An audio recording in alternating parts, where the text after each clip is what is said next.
Well, I have some people in the States tell me that China will not be a superpower.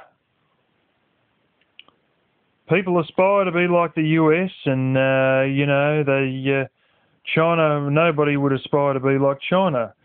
Well, I hate to tell you, but not everybody aspires to be like the US. Very few do, and just because they're not like the US, Russia was a superpower also with the Soviet Union. And they weren't very much like the US at all, but that didn't stop them from being a superpower. And, the fact of the matter is, I frankly, honestly, from the Australian perspective, believe China is already a superpower.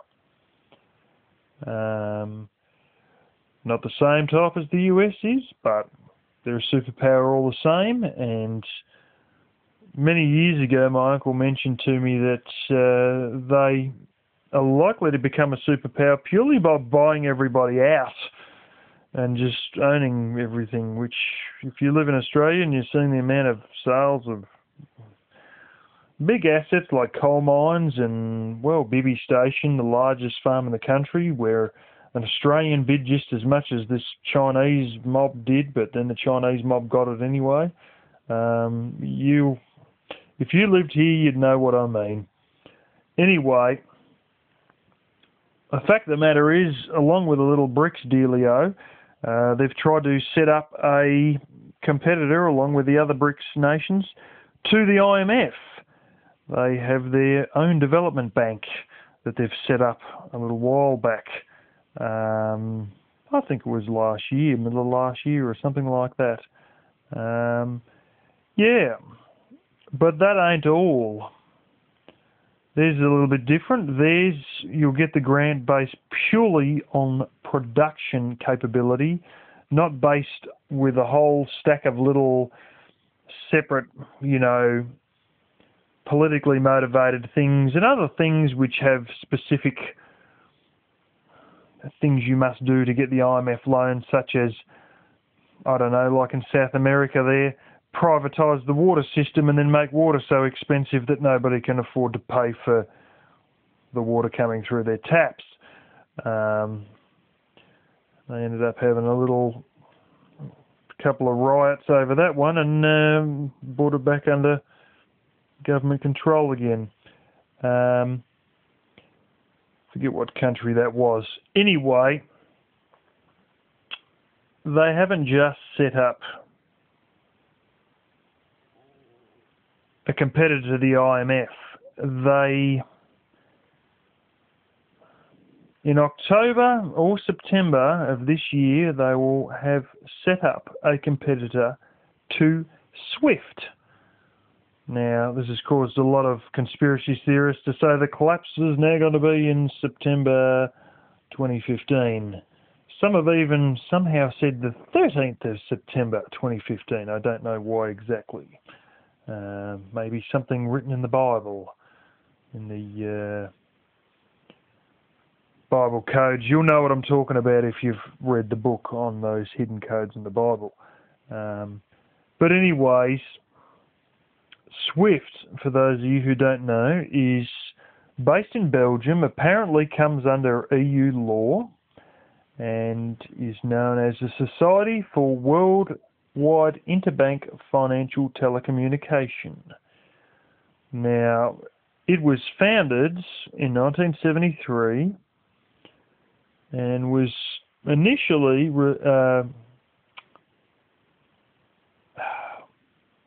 set up basically by 239 banks in 15 countries. Well, times have changed a little bit and they are a little bit bigger. They now support 10,500 different banking institutions. They turn over around, now this is what goes through them, about $16 trillion a day, and have, depends who you ask, but anything up to 215 different countries that deal with them. And, well, not 10.5, actually 10,800 different banking organisations, or corporate customers.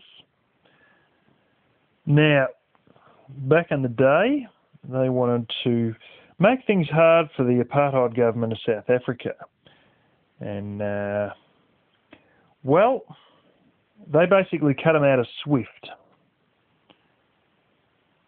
And I think they may have, cut out oil sales from Saudi Arabia to South Africa as well, because much as the Nazis done, they set up a rig with the Fischer-Tropsch system, using a bubble column and all that to make synthetic fuel from coal. Now, the Nazis done that, and the South Africans also done it. I forget the name of the place, or the name of the company rather. It was government owned, it's now privately owned. It's the biggest gasification and synthetic fuel production plant in the world, and it's still in use today. So they use that in place of refining crude oil. And they also had a little Swiss company that used to buy things for them, and it would just be the Swiss company buying things, and in reality it was secretly owned by the apartheid government, and they'd get things that nobody else would sell them, such as arms and munitions, to continue their little shitstorm down there. Anyway, they cut Iran out of it in sometime in 2012 out of the SWIFT system. Iran's a bit strange, when it comes to banking. Over in Iran, they have, and I've seen photos of these things, it's much the same as Australian bank checks. And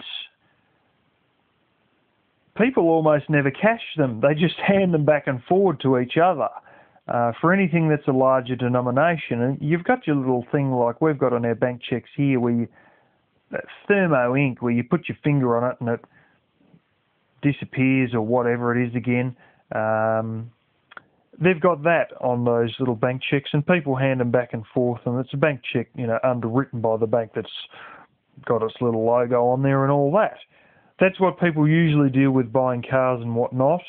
Until about 10 years ago, they were sort of bringing out entire suitcases worth of cash to buy stuff. And it's not unknown now that if you've got to pay, a couple $1,000 for something or whatever, well, they just don't seem to have big enough denominations there. And it's not uncommon at all for people to deal with wads of cash that are that big you can barely fit them in your pocket. I'm talking wads of cash that are like about 5 to 6 inches thick. That's pretty normal over there.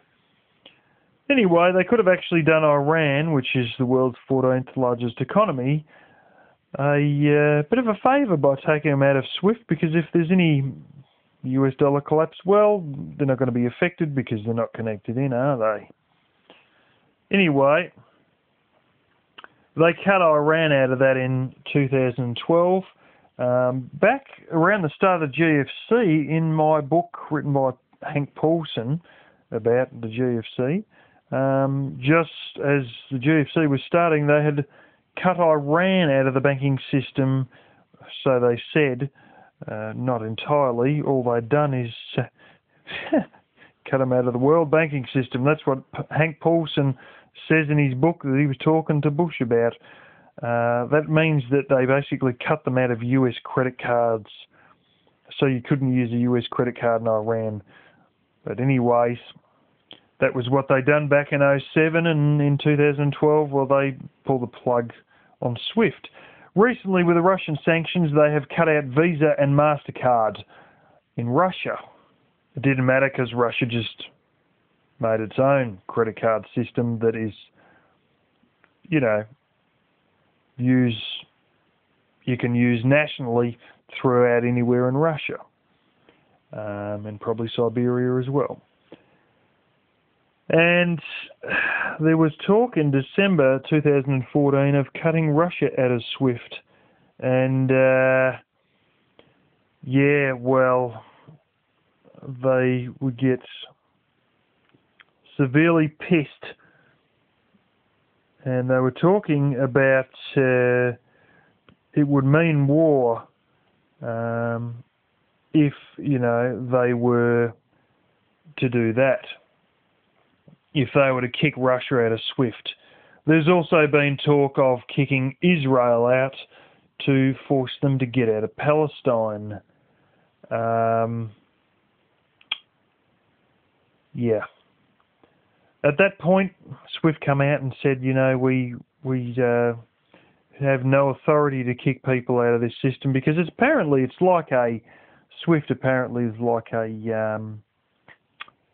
what do you call it? Like a bit of a co-op, basically. It's all owned by the banks that are in it. So then they can't just sort of kick them out. But anyway,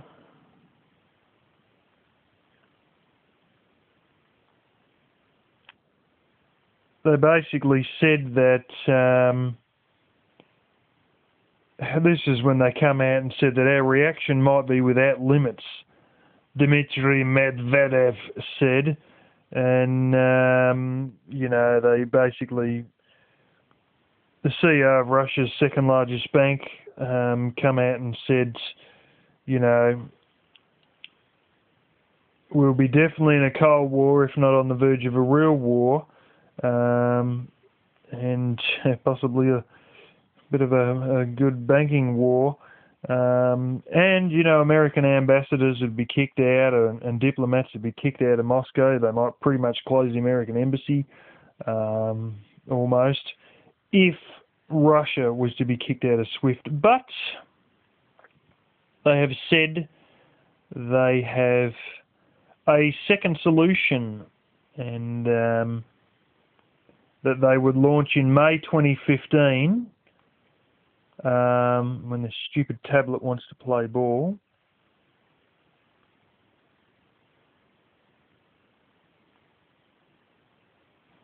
They were talking about starting their one in May 2015.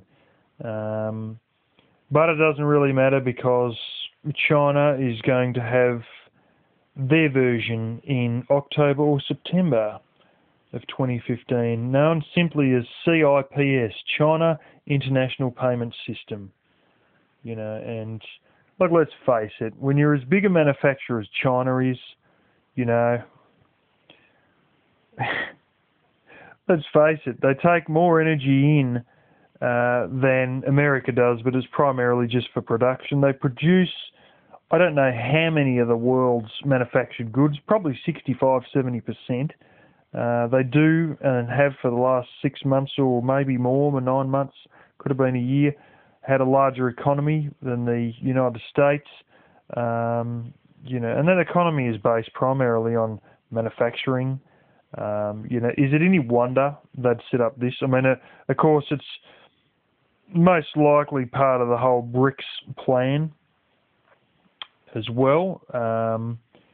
But, good on them for starting it up. And it's going to be all based on the Chinese yuan. And, well, as I said, if OPEC was to change its mind on the US dollar or even just stop buying the US government bonds, coupled with this, it could be game over for the US dollar. The funny thing about all this is, you think, it's just China and Russia playing hanky-panky. Not really, because Germany, France and Italy have also joined it, I believe. Actually, they've joined the developmental bank that BRICS has set up. Germany, France and Italy have joined that. But seeing they've joined the International Development Bank that China's set up under BRICS, well, I'm sure they'll probably hop on board the China International Payment System, because I think that's whoever wants to come in can come in. I think that's the way it works, and no doubt as soon as they set it up, we'll be on it in about 5 minutes flat, because they are our largest trading partners, full stop, and they are the people we export the most money-wise to is China. The people we export the most beef and wheat to is actually Indonesia, which is pretty handy because they're just above us. Yeah, anyway, I just thought I'd drop all that in on you, because it's an interesting little happening. I don't think it's going to be the end of the world, but, you know, conspiracy theorists will be conspiracy theorists.